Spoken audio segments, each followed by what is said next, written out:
The following is a special sports presentation. After a nearly perfect season, the Iowa Hawkeyes hope to kick off the new year with a Rose Bowl victory. Capping off a 12-1 season, the Hawks will make their first trip to Pasadena in 25 years. With the college football elite still betting against them, the Hawks face the Pac-12 champs Stanford. But with Iowa's fans flocking to LA, the team intends to finish their dream season with a victory. Syngenta presents the Dream Season.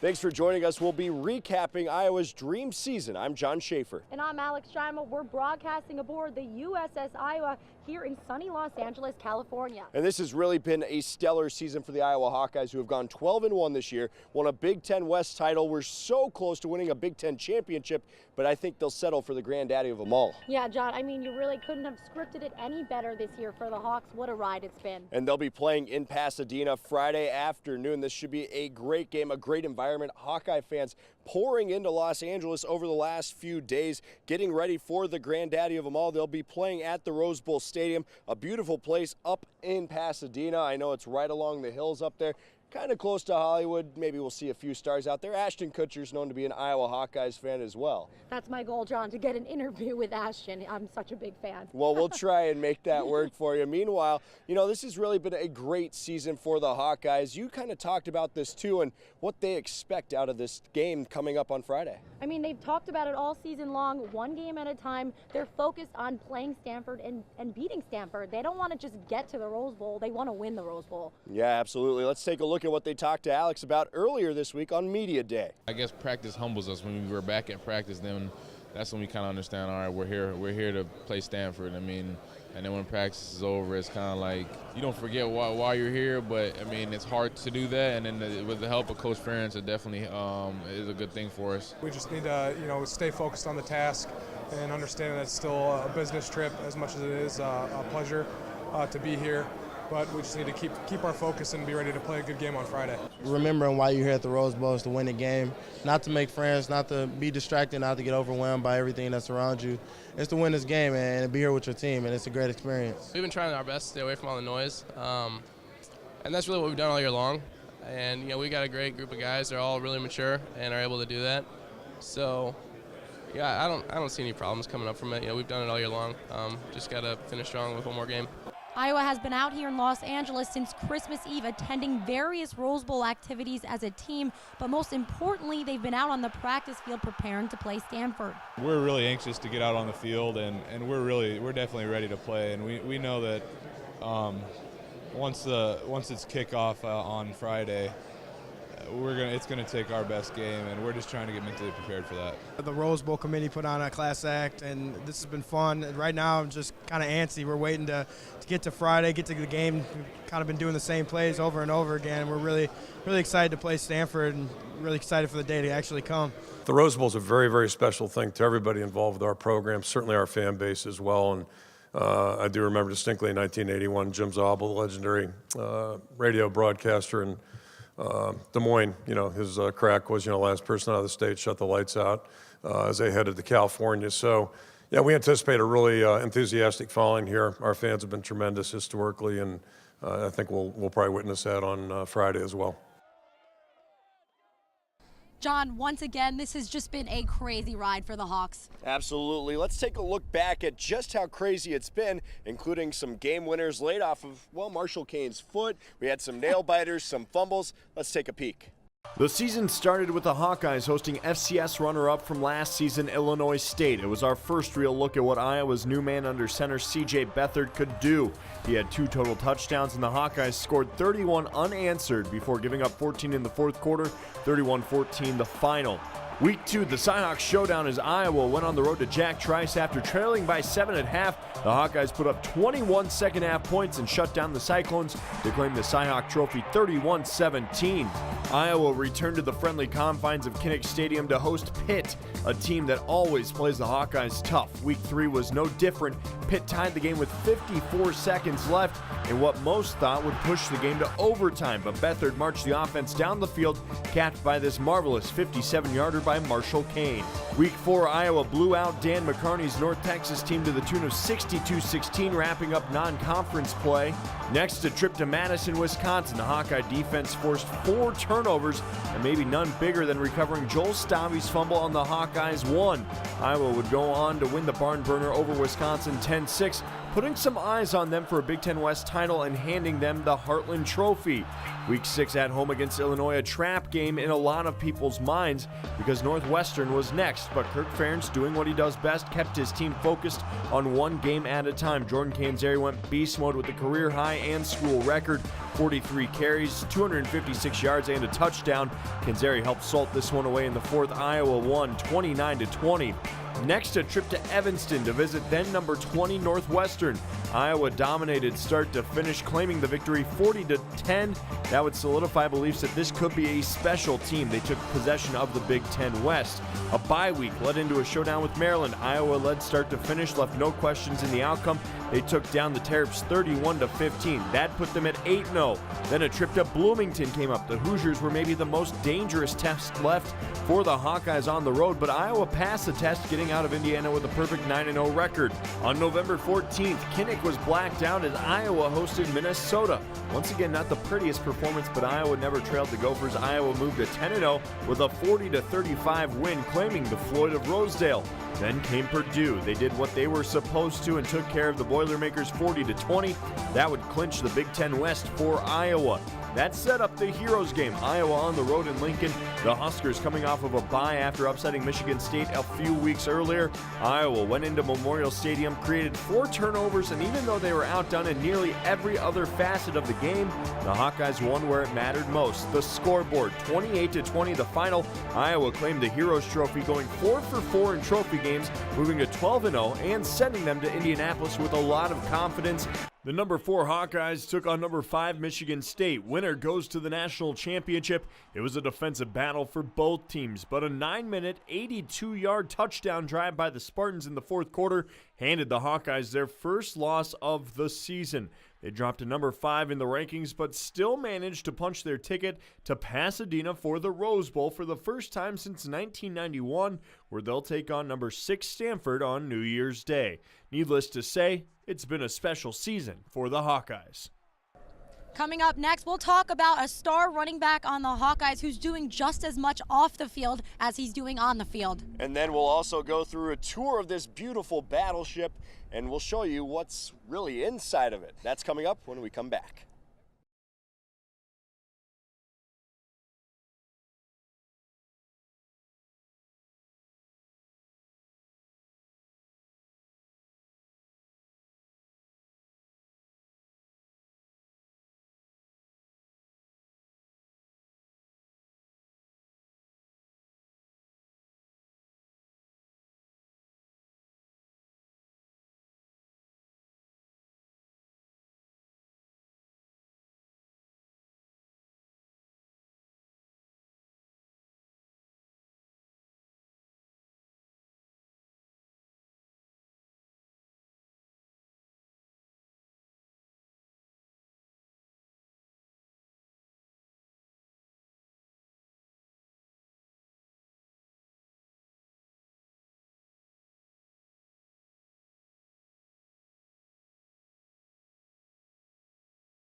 Hawkeye running back Jordan Canzeri is most well known around the Iowa community for his touchdown runs, but perhaps the biggest impact the senior Hawk is making is what he's doing off the field. All right, I don't know if you guys got this one.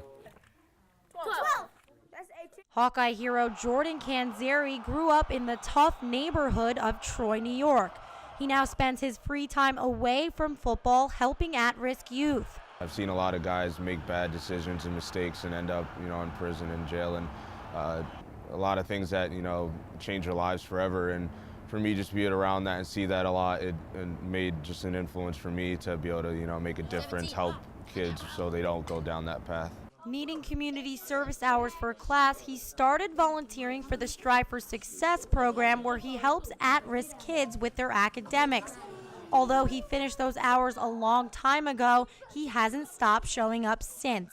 We're grateful that he takes time out of his busy schedule to come and give back, and it has really been a blessing by having him come, and the kids really admire him and they look up to him, and so this is really what the program needs, is a great role model. The Iowa back is trying to make an impact that goes well beyond the football field. Education, getting your degree in college and good grades, it is very important. Playing football and playing the sport, it's awesome. It's going to be a great time, and you want to experience the most out of it, but your education is more important. Canzeri also frequently visits the UI Children's Hospital. With the help of some of his teammates, he delivered yellow roses to pediatric patients in honor of Iowa's Rose Bowl invitation. I've had good role models and guys that have and people that have just done so much for me. So for me to help others, I hope so that there's that trickle effect. And he's hoping his pay it forward mentality catches on with more young athletes like himself. Jordan Canzeri doing some great things in the community. He will be missed after his senior season. Now, once again, we are on the USS Iowa. It's a beautiful battleship. This is now a museum, and it's in large part because of the state of Iowa. They donated $3 million to help refurbish this and make it suitable for tourists to come in and check it out. That also means Iowans get to tour it for free, and when they do come out, I got to go a little bit deeper into the ship than maybe some people do. Check it out. Down the stairs we go, joined by USS Iowa curator David Way, steps taken by thousands of Marines and sailors decades ago. There was a 1,500 member crew during the 80s, the Cold War era. In World War II, when they had to add several more anti-aircraft guns, the crew size swelled up to 2,800. Compartment by compartment, we make our way through the historic battleship, one of the best ever built. These were the fastest class battleships ever commissioned, 33 knots, about 40 miles per hour. It's been around the world and hosted one of the most well-known U.S. presidents in history. One special guest was President Roosevelt to have the conference with Stalin from Russia, and Roosevelt from England. While they were on board, we do know they created the final plans that they were going to present to the Allies for their approval of the Normandy invasion. There's so much history in the metal and the rivets and the walkways of this battleship. By the time we had to finish, there was one last surprise in store. Fire in the hole!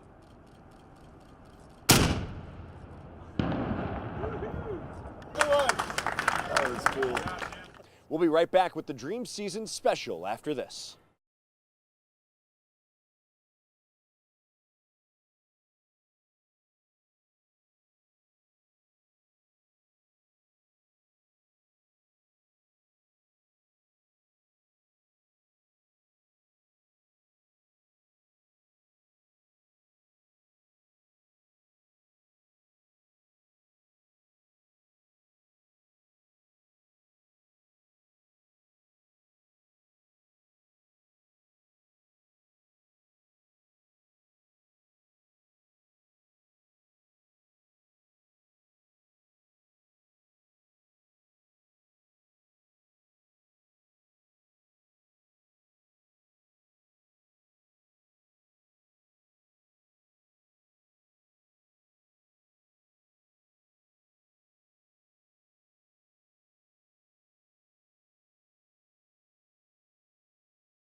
30 years ago when the Iowa Hawkeyes took on UCLA in the Rose Bowl, there was a Croston protecting Chuck Long.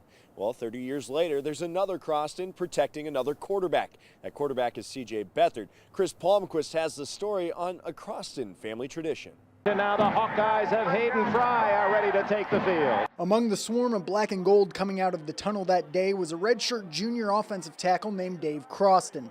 Tomorrow, 30 years to the day, his son Cole, also a redshirt junior tackle, will do the same. The Rose Bowl is, as they say, the granddaddy of them all, and we couldn't be more excited with the history of that bowl game and Hawkeye teams that have been there in the past, and it's one of the greatest bowls you can go to. I couldn't be more proud. And I'm really happy for Cole, the team, but also for Coach Ferentz. And that's because the father-son connection doesn't stop with the Crostons. 30 years ago, Dave's offensive line was coached by a young assistant named Kirk Ferentz. He's since had a raise in responsibilities, but his son Brian now leads the men in the trenches. I think Brian was in diapers having that situation where you have the father and the son on both ends coaching. It's pretty cool. At some point there, I just look at this and I'm kind of in disbelief of how things have turned out. And even though the family trend has worked well so far for Cole and Dave, they'd both like to see a different outcome in Pasadena tomorrow. It would mean a lot, I think. I'm not necessarily playing for him, but it would be really cool to get something done that maybe necessarily he couldn't get done. This would be a little redemption. I would love to see Cole go out and do something I couldn't do. We talked about the grind that these players go through as they prepare for the Rose Bowl. Along with that work ethic, there's a lighter side to this week. With that in mind, I asked them some fun questions at Media Day. Check it out. Favorite place in the world to be? Iowa. What is the biggest misconception about boys from Iowa? That we're all just farm boys, and I mean, I kind of am, but like, there's a lot of city guys, and we're not dumb like a lot of people might think. Everyone calls you Meerkat. Can you tell me why? Probably started with my lanky frame. I'm not necessarily the biggest guy. Meerkats are pretty small. All right, talk to me about your hat right now. Do you feel like a little reindeer? Well, you caught me when I was about to take a picture, but yeah, it feels, I think it feels good wearing these things. I wonder if Santa will let me be one of his reindeer. When are we shaving this beard? Is this like a lifetime beard, or are we waiting for the Rose Bowl?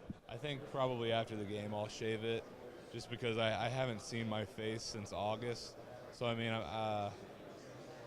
yeah, it's kind of just been like a season thing, just to go for it this season. I've never had a beard like this, so I think probably after the Rose Bowl I'll do it.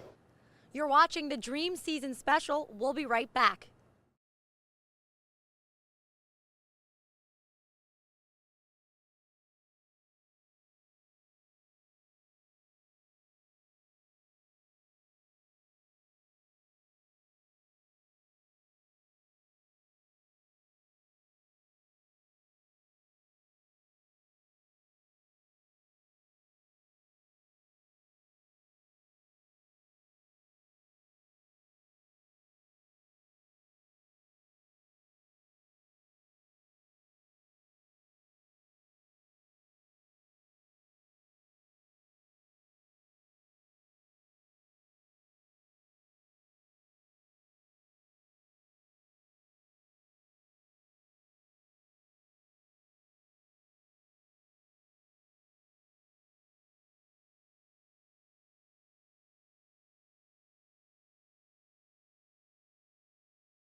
2015 brought an undefeated regular season and trip to the Rose Bowl for the Hawkeyes. With that said, it's frankly impossible to narrow it down to just the top 5 moments of the season. But with the help of the players and Coach Kirk Ferentz himself, and for a little dramatic effect, we gave it a go. Check it out.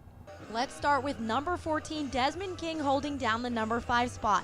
The junior defensive back out of Detroit brings 8 interceptions and a Thorpe Award into the postseason.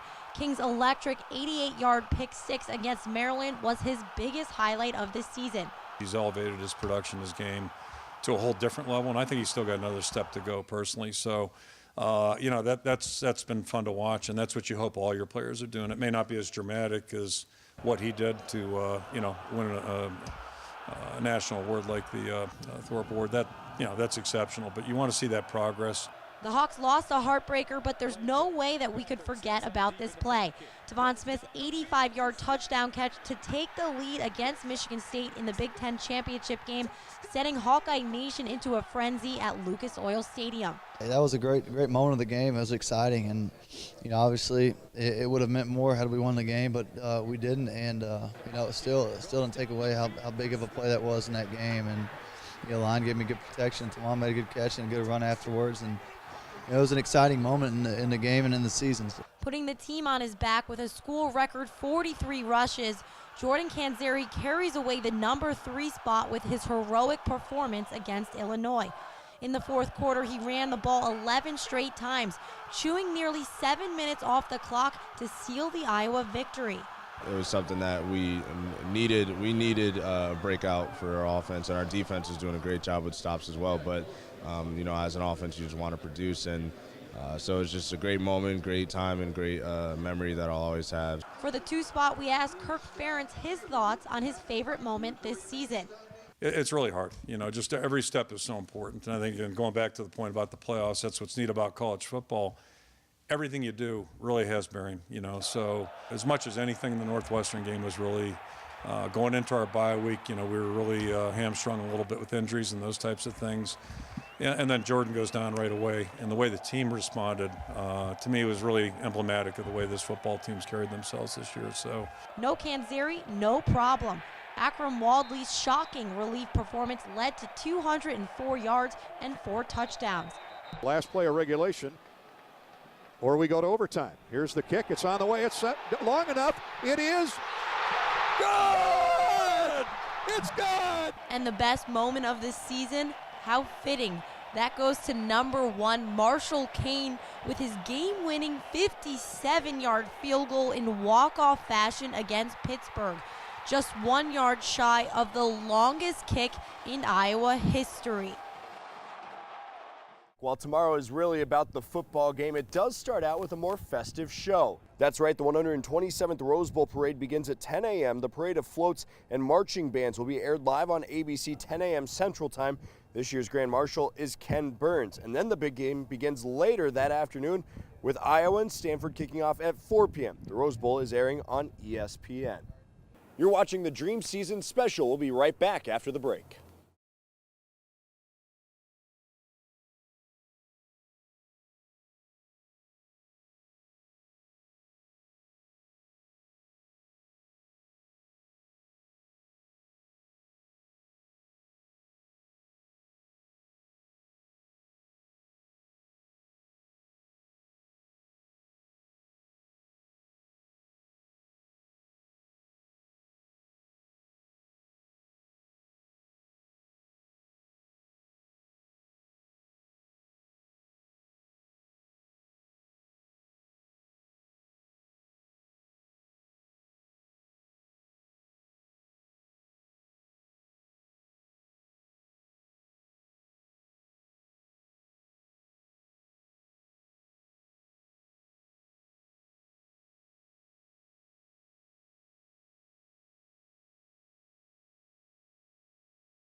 Alrighty, well, the Rose Bowl kicks off at 4 o'clock tomorrow afternoon on ESPN. That's 2 o'clock Los Angeles time. Should be a great game. And, of course, we have the Rose Bowl parade in the morning. Me and Alex will be out there as well. The Parade of Roses, second biggest parade, only behind Macy's, and even that's debatable to some, especially in this neck of the region. As for the game itself, Alex, we made our predictions. Let's take a look at those. You have an upset here in some people's minds. John, how can I go against the Iowa Hawkeyes? They've been my team all year. I'm going 24-20 Iowa. I think they're going to shut down Christian McCaffrey. That defense has been stellar all year. Why are they going to stop now? Well, and I have a hard time agreeing with you in that capacity. We saw what happened against Michigan State. I'm taking Iowa losing to Stanford. Unfortunately, I got to go against the hometown team, but it should still be a great game. I think the difference here is a lack of depth on the defensive line. We saw how that kind of did them in against Michigan State, but who knows? It's going to be fireworks in Pasadena for the granddaddy of them all.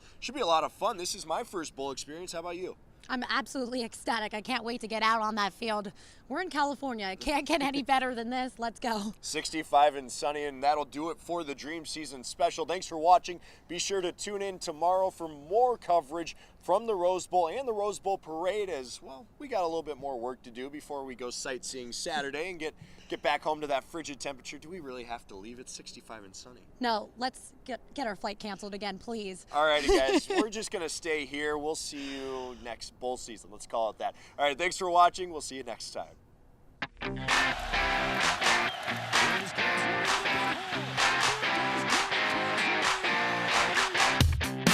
Syngenta presents the Dream Season.